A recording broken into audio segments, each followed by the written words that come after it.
exit from fiat currency. That's what we've got to fight for, because you'll never get one extreme or the other. You'll get choice, and fiat currency is very useful for managing your expenses each month. Like I would hate to have to pay my rent in Bitcoin, because I couldn't plan for that financially, and I haven't got time to think about hedging strategies. Yeah, but Simon, it's this paralysis that keeps crypto from taking off. Crypto was not meant to be held as a store of value. It was meant to be used as a transaction tool, peer-to-peer. Then they shouldn't have made the supply fixed. If you want people to spend it, you have to increase the velocity of money, which is where you start increasing the supply to encourage spending. If you want fixed supply and you want hard money, then people are going to always naturally gravitate towards saving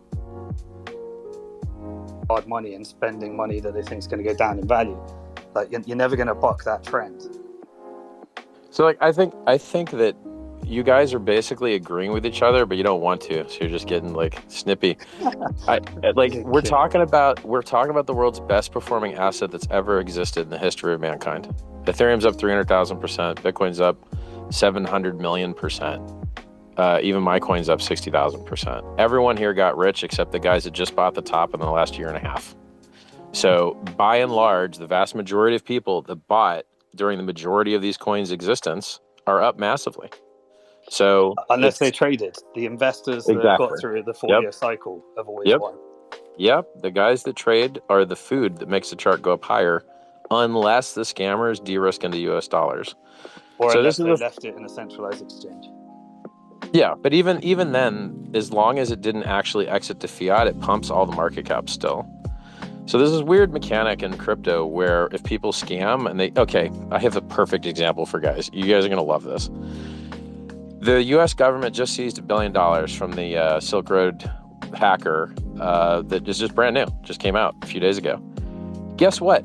He just sat on the 50,000 Bitcoin. He didn't spend them.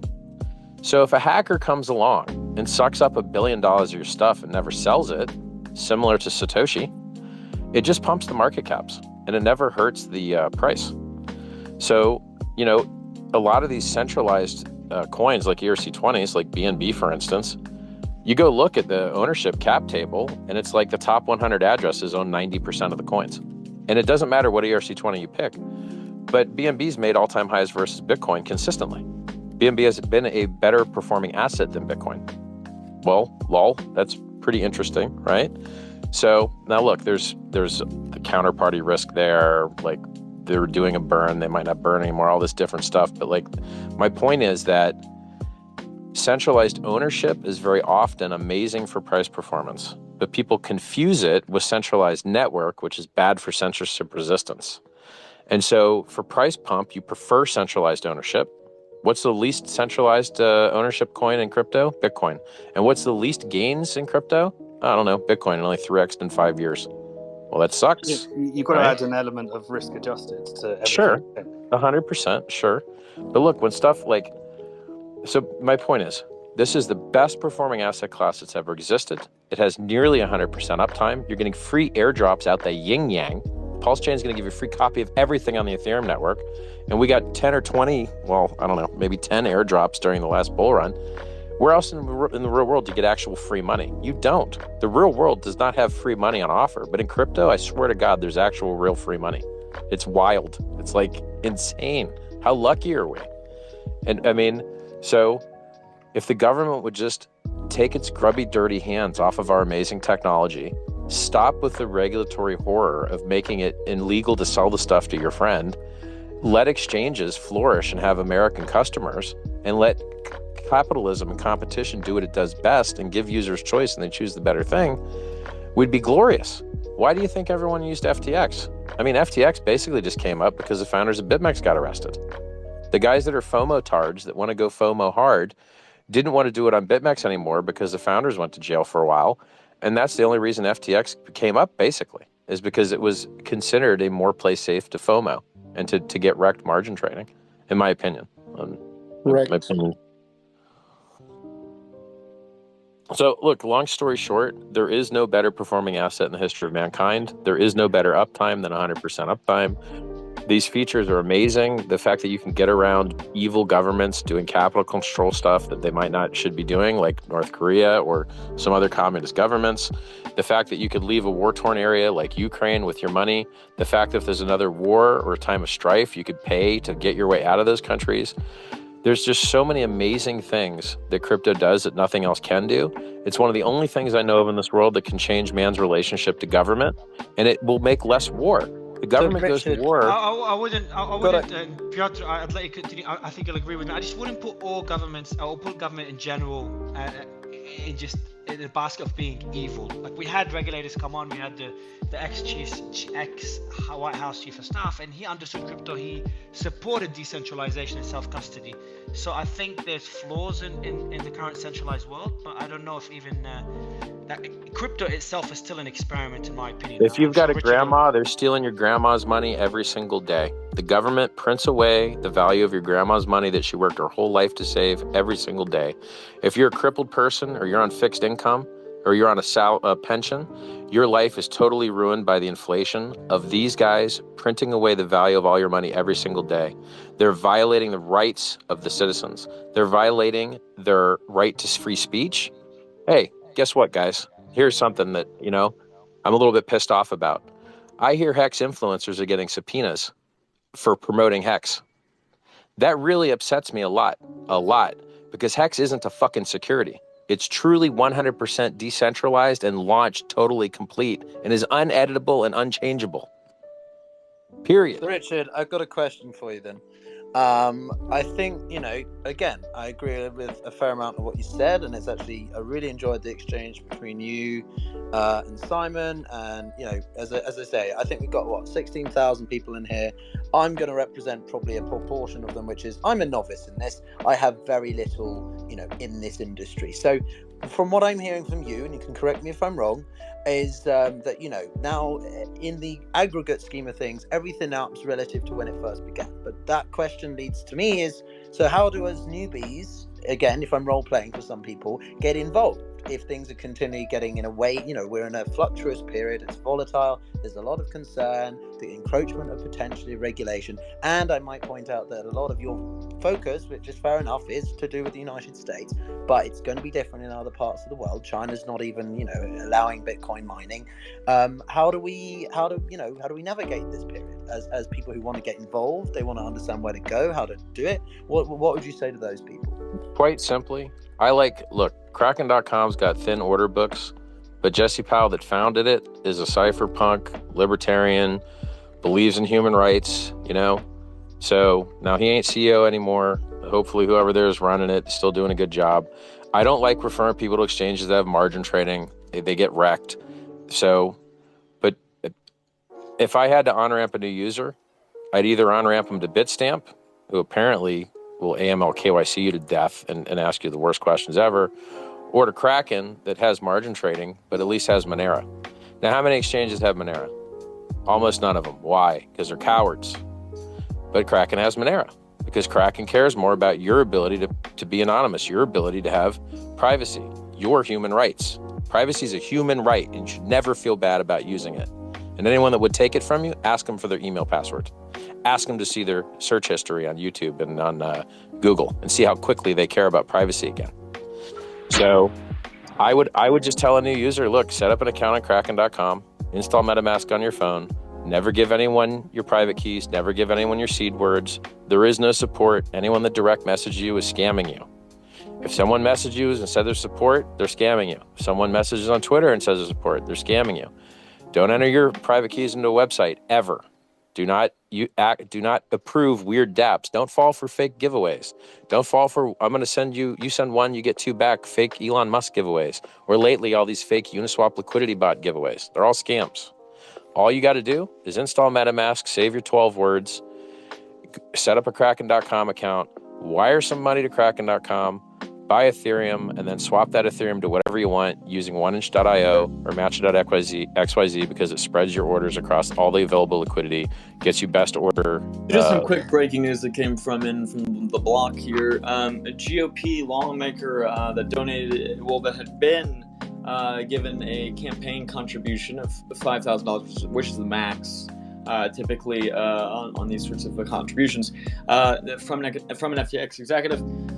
He has now returned those funds, and he is dissing himself after the troubled crypto exchange filed for bankruptcy protection. It says here, FTX Digital Markets co-CEO Ryan Salame gave $5,000 to Hearn Victory Fund, a joint fundraising committee with ties to Hearn's campaign. The Help Elect Republicans Now Leadership PAC and the National Republican Congressional Committee. Representative Hearn has donated the money from FTX. Hearn's campaign said it did not specify which organization received Hearn's donations. So Salame was a major political donor during the 2022 midterm cycle, it says here. He spent millions to support more than a dozen Republicans with his American Dream Federal Action Super PAC. Salame also gave individual contributions to many lawmakers and candidates. So when are they going to get back the $50 million that Sam Bankman-Fried gave them to double our taxes? Yeah, exactly. I was just Hey, about by to the say. way, guys, Tara is back up, and let her have her question. That's actually perfect. I can hear Richard now, and I think I can hear everyone else. So thank you guys so much for working with me. I know this is extremely frustrating when the tech isn't working properly, but I appreciate the work you're doing to make it work out. Really quick, I don't want to keep you, Richard, but I wanted to ask you just what you guys were talking about, what you think, should be the recourse for these types of things. Should there be payback? Should there be money sent back from political parties that accepted huge donations from, Sam and FTX? What are your thoughts on that? And I also wanted to ask you about the SEC, as being kind of the governing body who, has been, preaching regulation. But at the same time, do we trust the SEC, Gary Gensler, who is obviously, well, in my opinion, bought and paid for to do the job fairly? Well, good news. They already figured this out. It's called fungibility. So I think it was in the 1800s. Some guy got his money stolen, and he wrote down the serial numbers of the bills. And then he went to the bank, and he's like, hey, you've got my stolen property. These are the bills numbers that were stolen from me. And there was a big court case about it, a long time ago. And it basically said that to have a functioning currency, you can't have people doubting the provenance and origin of the currency because it would cripple all commerce, basically. And you'd have to create a database of less good and more good coins and have risk profiles and a bunch of other horrible crap. And so basically in the fiat currency world, once someone steals your money, it ain't your money no more. And so if someone steals your money and gives it away to a political party, it's gone. You ain't getting it back. If someone steals your money and spends it on slushies at 7-Eleven, you ain't getting that money back from 7-Eleven. It would break the fungibility of the currency. So you can claw back money from the bankrupt entity through the bankrupt process, and you'll discover you're an unsecured creditor and that the secured creditors get preferential treatment and are made whole before you, and you'll get whatever's left, and you can hope there's something left. So in the case of Mt. Gox, there is something left, and users will get a lot of money back at some point. Even there's a tragedy of the commons because the trustee gets paid by not giving you your money back. As soon as the trustee gives you your money back, he ain't got a job no more, and he likes getting paid a lot of money. So he wants to drag on the process. Well, And that's you're not already getting- quite and you're already true, getting right? 10% Like of the in big any bankruptcy case, that there is a time horizon for that. Yes, they make money, but at some point they actually do divest the funds to those who are. I mean, you owed think it takes 10 years for Gox to give its creditors their money, bro? they aren't purposely withholding them for a set amount of fees per year for one or two people holding them. At this I'm rate just of saying, inflation, it'll be 10 worth years half ain't its reasonable, value. bro. 10 years ain't reasonable. It's unreasonable. But anyway. I'm not saying it's reasonable or not. I'm just saying that fees for one or two people for holding them is not the catalyst for them withholding assets from people. But the That's point is still the same. It absolutely sucks. I hope you're right, but you have a higher opinion of lawyers than me, bro. So, basically, the lawyers are absolutely horrific in bankruptcy. It's awful. Yep. So basically, like, once you get jacked, you're gonna stay jacked. Like in crypto, when you lose your money, man, it usually don't come back. So all them bridges that got hacked, like, I don't know, dude. I don't think that money ever came back. So a lot of these inflation bugs, like XLM had an inflation bug. Ravencoin had an inflation bug. Hackers they had a 10% of the supply inflation bug. Hackers just dumped it on exchange. You get that money back, it's gone. Like, so what would I like to see? I'd like to see people never lose money, and if they do, to be made whole. But who's supposed to make you whole, right? Like this idea that someone was saying that like there should be a bailout Jesus fund. can make you whole. Yeah, there shouldn't be a What bailout doesn't sit well, fund. Richard, for me is when the regulating body is receiving large sums of money from potentially one side of the aisle, I guess you could say, and then they're in charge of regulation. You know, what's stopping them from regulating in favor of certain things that should not be allowed because agree. their pockets are being lined that way? I 100% agree with you that governance in the general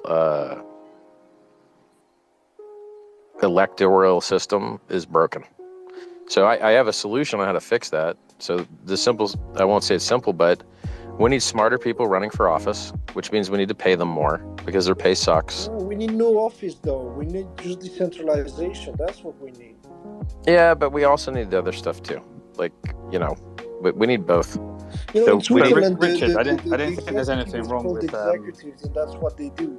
There's just nothing but employees, so they don't even propose laws or anything. You know, the laws come from the referendums, and most of the people vote no because you don't want to have a pile of laws. You want to have as least laws. Yeah, but you guys possible. approved the COVID vaccine restrictions. Yeah, So, fine, but this was an overreach, and now there's a referendum that's going to come in order to never have that again. You know, so you know it takes time sometimes. I was But, rooting for you. I was like, I there's think- no way that people would vote for this. But Yeah, then you I think did. I can't believe it either. But whatever. An important distinction. The word bailout is charged because you think of a government bailout, which is theft, because that's just printed and you pay for it through inflation.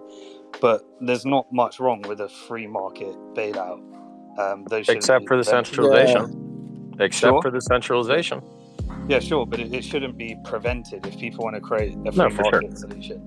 Yeah, it's and not free really a market- bailout. You're just buying some assets that are distressed. Like there's nothing bailout about it. You're just buying something that sucks. You're like, oh, it sucks. It's It's like a not worth value as much now. Okay, I'll buy it at the suck price. I have The another problem is question when you for print Richard. money in order to do that, because that's just a hot potato where you're just paying with inflation. That's just it. I mean, guys, the solution is like, don't get punched in the face. You're like, but I got punched in the face. It hurts. You're like, yeah, you have to stop getting punched. You were given all the tools possibly necessary to not get punched. There's nothing easier in the world than not to have had this problem. I and anyone else I know has literally had no fallout at all from this. As a matter of fact, actually, all of this crap happening just makes my predictions come true quicker. So the Band-Aid can get ripped off quicker. So like, And I wanna ask you for another prediction, if I may.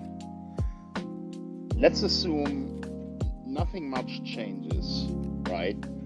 There will be all kinds of regulation. Where do you see crypto realistically in 5 years from now? I think you'll have 150K Bitcoin. I think you'll have, 100K Ethereum, maybe. Like, I'm just pulling these numbers off the top of my head. Like, so if Bitcoin's last bull cycle did a 3x, maybe because it'll be a heavier weight. Like, if it dumps far enough, like if it exceeds the 85% downside target, because money got more expensive, then you might just see another 3x. So, like, you might just see maybe from 70K to 200K. So like 150 to 200K, I feel are like conservative, reasonable estimates for Bitcoin's next bull run, which should be starting anytime soon if they pivot and stop printing money. Yeah, So- exactly. It also depends on how much money they print. You know, it works a bit like gold. It's not that gold is taking any value. It was $35 an ounce in 71, but it's just that they're sending the fiat so much in the drain that we now have 1,700, even with manipulation, according to my opinion. But yeah, I mean, it depends if they print, because the big risk here, guys, and this is a tail event, is, like I said, it would be a massive deleveraging, because just as much as there is so much leverage on the fake market cap and pump and dump it over the shit coins, the traditional market is the same. You have $800 trillion with a T of derivatives, and none of those are back. So here's the funny part. Wait, Richard, you just made a little mistake. I heard you say earlier that you thought Ethereum will surpass Bitcoin in value, but now you said Bitcoin 150, Ethereum 100. So which one is it? Well, Ethereum maxed out at 5K. 5K to 100 is a 20x. Bitcoin from 70K to 200 is a 3x. So that's a 7x performance in Ethereum's favor, looking at all-time high to all-time high. Guys, I got a prediction. I got right. Dogecoin beating the performance of Bitcoin anytime right now. Everything's going to beat Bitcoin. If you have to go, like my theory is this, okay? Just let me lay it out in 2 sentences. Theory number 1, they're all shit coins. It's all speculation. It's not money. You guys are blind. And then number 2 is, if I were to go fully degenerate, then let's not half-ass it. Let's go full degeneracy. And then in that case, you go and buy some Dogecoin, and then you end up with what you were looking for. The only bag of coins I have is like the most degenerate shit coins I can possibly get, because they do the job of being the speculation. Bitcoin is not going to do 10,000x once again, but Dogecoin, the simulation we live in is so bloody absurd, and COVID proved it, that I'm thinking, why not? So plus you add Elon Musk coming in and is basically saying, you know what, let's mindfuck everybody. I mean, I can see that. That's my thesis, my big investment thesis. What do you think? I think your thesis is called Scams Pump Hardest. LOL. I mean, you're promoting a logo change coin. It's like, okay, dude. So let me tell you what I think is going to happen. I think what we are facing is the biggest financial economic crisis since the Great Depression. I think what's going to happen is we'll see a massive crash in the global markets. We're going to see massive inflation moving into hyperinflation. And I think that the crypto space will not be unaffected by it. I think we're going to go through a number of really, really difficult years. And in that process, people are going to demand an alternative. They are going to say, you fucked us, your system that you put on us didn't work, we want something else. And that is when I think crypto will really take off. 100% I agree, man. When you say crypto, can you define what you mean by crypto?